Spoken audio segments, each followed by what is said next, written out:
নমস্কাৰ বন্ধু বান্ধৱীসকল, আজি মানুহজনৰ হাতেৰে মাংস বনাই খাওঁ ব'লক। সদায় বাৰু কামবোৰ ময়ে কৰি দিওঁ, তেওঁ অকল বনাই আহে। এটা তেলেকিত আলু পিঁয়াজ কাটি হৈ গ'ল দেখিছে। মছলা পাতি চব যোগাৰ কৰি লৈছে মাংস লগত দিবৰ কাৰণে। এয়া চব দি দিছে, যি মছলা মানে প্ৰয়োজন হয়।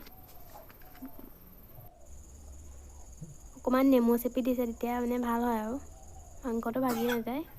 অকণমান তেল দি দিছে, ধুনীয়াকৈ সানি লৈছে।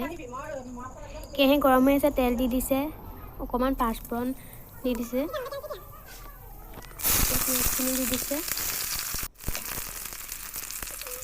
এটা তেজপাত ঢালি দিছে, অকণমান আদা নহৰু পেষ্ট বনাই থোৱা আছিলে সেয়া অকণমান দি দিছে। এতিয়া বিলাহী দি দিছে আৰু এতিয়া অকণমান লৰাই লৈছে। সেইটো ক'ব নালাগে আচলতে, দেখিয়ে আছে। অকণমান ৰেড চিলি অকণমান দি দিছে কালাৰটো আহিবৰ কাৰণে, বেছি নাই দিয়া, অকণমান দিছে। এতিয়া মাংসটো দি দিছে,